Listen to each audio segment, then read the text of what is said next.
Kalau kita udah niat, apalagi benar-benar ikhtiar buat daftar, yang saya tahu meninggalnya belum berangkat ya, tapi sudah daftar, itu tetap dapat pahala hajinya.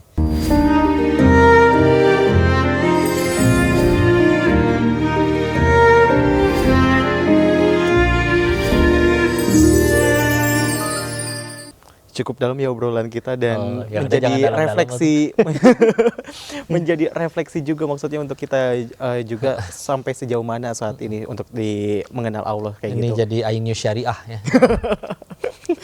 Ya semoga bagi yang di luar sana mungkin nonton Sobat Ainyu juga bisa menjadi dalam tanda kutip siapa tahu menjadi hidayahnya juga kok. Amin ya rabbal alamin. Bisa bermanfaat program ini untuk semua Amin, banyak ya orang Rabbal kayak gitu kan. Hmm. Dan pertanyaan saya juga yang selanjutnya ini kan udah mendapatkan hidayah Ko Denny seperti itu kan. Amin ya rabbal alamin. Sampai akhirnya pertama kali ke Tanah Suci Mekah itu ceritanya gimana sih kok?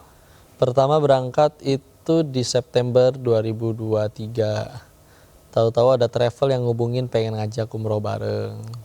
Jadi dibikinin paket tuh. Oke. Umroh bareng Ko Denis. Atas izin Allah.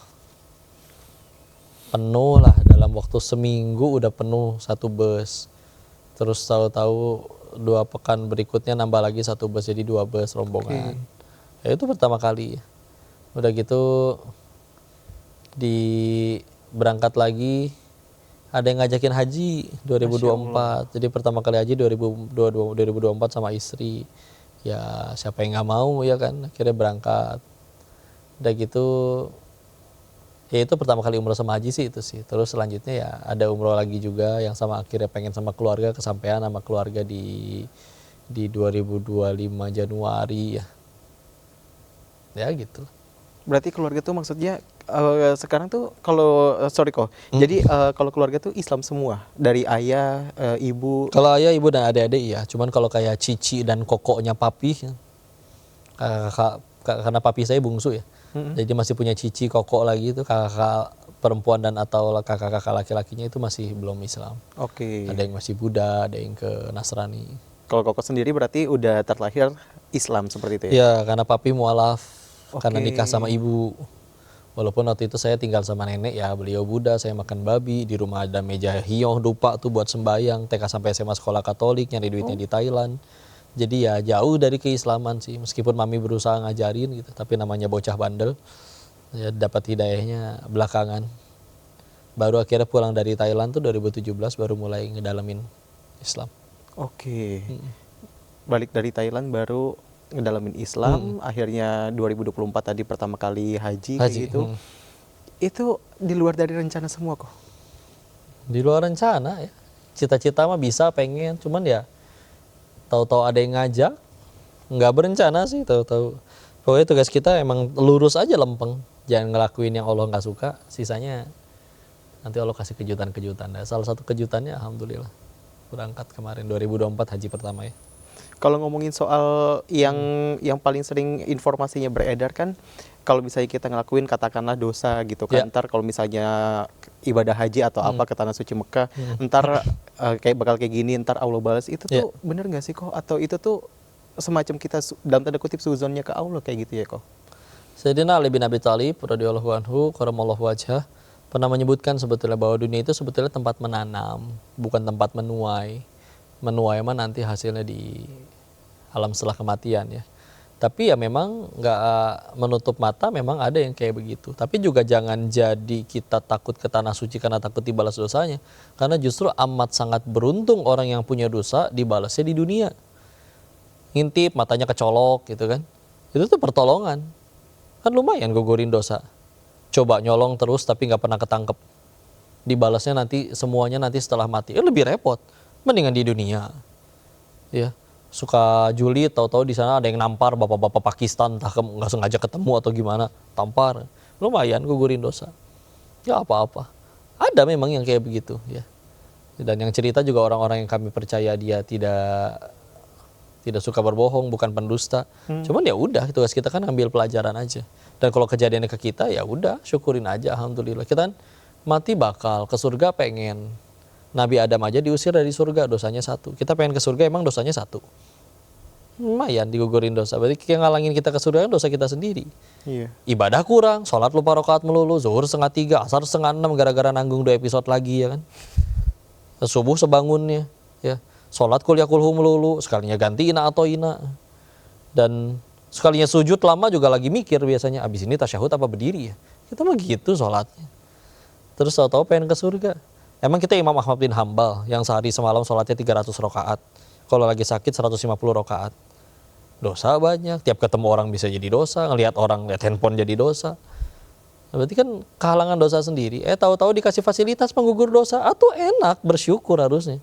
Cuman kenapa kalau ada orang yang gak suka dengan ketika digugurin dosa? Ya mungkin hatinya bukan Allah kali. Hatinya masih ke dunia atau ke makhluk. Jadi dideketin ke surga teh ngambek. Ya. Jadi ya kalau ada kejadian kayak, iya memang ada. Ada yang benar-benar nyampe ke sana, setiap kali waktunya umroh demam, giliran dia di rombongan pulang sembuh, diajak belanja sehat. Besoknya ada jadwal umroh lagi, sakit lagi. Ya Allah udah nyampe hotel depan Masjidil Haram, gak ke Masjidil Haram, coba Allah tolak. Atau juga benar-benar udah nyampe Masjidil Haram, udah tawaf, tapi celingak-celinguk ini orang dicolek. Ka'bahnya belah mana? Astagfirullahaladzim, innalillahi wa inna ilaihi raji'un. Ini dari tadi kita kelilingin. Kok kamu mana saya nggak lihat apa-apa? Bikin nggak kelihatan. Itu ada yang kayak begitu. Ya Allah, begitu dicek bener aja duitnya duit hasil korupsi. Ya Allah. Jadi ya, terus kayak gitu gimana kok kan kasihan sih, cuman lumayan loh itu gugurin dosa daripada seumur hidup naudzubillah yang mencuri, berbuat zolim, dan seumur hidup di dunia nggak pernah dapat kepahitan, dibalasnya nanti semua setelah mati. Lebih repot, lebih ngeri. Di sini mah iya, dia dapat kejadian sepahit itu, tidurnya masih di hotel, makannya masih enak, pulang masih naik pesawat, dijemput naik mobil mewah, AC-nya dingin. Semenderita-menderitanya kita di dunia gitu. Masuk penjara pun dikasih makanan kok, nggak suruh nyari makanan sendiri. Jadi ya jangan takut. Iya ada kisah kayak begitu. Cuman ya kalau udah tujuannya ke Allah mah mangga, terserah ya Allah mau diapain. Yang penting aja, yang penting setiap kejadian tugas kita satu. Habis kejadian ini bikin kita tambah dekat sama Allah atau enggak, itu yang paling penting. Kalau untuk orang yang balik lagi dia mau ada tujuan entah umroh ataupun haji seperti itu, udah mikir kayak gituan, itu termasuk suzon atau gimana sih kok sebenarnya? Suzon ke Allah kah apa gimana? Bisa jadi karena Allah tuh nggak pernah zolim sebetulnya ke kita. Kalau ditanya siapa yang paling sayang sama kita, ya jawabannya Allah. Allah lebih sayang ke kita daripada kita sayang diri sendiri. Allah lebih sayang ke kita daripada orang tua kita sayang ke kita. Cuman kadang kita nggak ngerti kasih sayangnya. Sama lah kayak waktu kita kecil doyan permen. Waktu sakit gigi masih minta permen, dikasih nggak permennya sama si mama? Enggak kan? Apakah karena si mama benci? Enggak. Karena sayang kan? Iya. Nah kadang kita doa nggak dikabul-kabul sama Allah, kita berharap sesuatu malah kena yang nggak enak, dan itu atas izin Allah. Terus kita nyalahin Allahnya? Enggak, kamu yang belum ngerti. Akan ada harinya nanti kamu bersyukur, alhamdulillah ya Allah saya yang ketipu. Demi Allah akan ada harinya kita lagi antri ini mungkin di padang mahsyar, ngelihat orang, aduh itu orang dihukumnya kok seberat itu. Bro, dia dosa apa bro? Dia dosa ini kok. Aduh saya pernah lagi di dunia, mana belum sempat tobat. Kita udah takut, giliran kita masuk pengadilan, lolos. Kok lolos? Kan di dunia kamu difitnah. Kan kamu di dunia anaknya begini. Kan kamu di dunia penglihatannya dicabut. Kan kamu di dunia dibangkrutin. Kan kamu di dunia sabar ngadepin suami kamu main slot melulu. Alhamdulillah ya Allah, saya yang diuji. Amat beruntung orang yang digugurin dosanya di dunia. Cuman ya akan sulit mikir gitu kalau hatinya belum Allah. Apa yang kita anggap baik belum tentu baik, apa yang kita anggap buruk belum tentu buruk menurut Allah gitu ya. Iya. Terus kalau misalnya udah ada niatan nih untuk naik haji, tapi kan di Indonesia sendiri ada waktu tunggunya. Ya. Misalnya udah ada niat tapi ternyata kita meninggal duluan, itu gimana kok? Kalau kita udah niat, apalagi benar-benar ikhtiar buat daftar, yang saya tahu meninggalnya belum berangkat ya, tapi sudah daftar, itu tetap dapat pahala hajinya.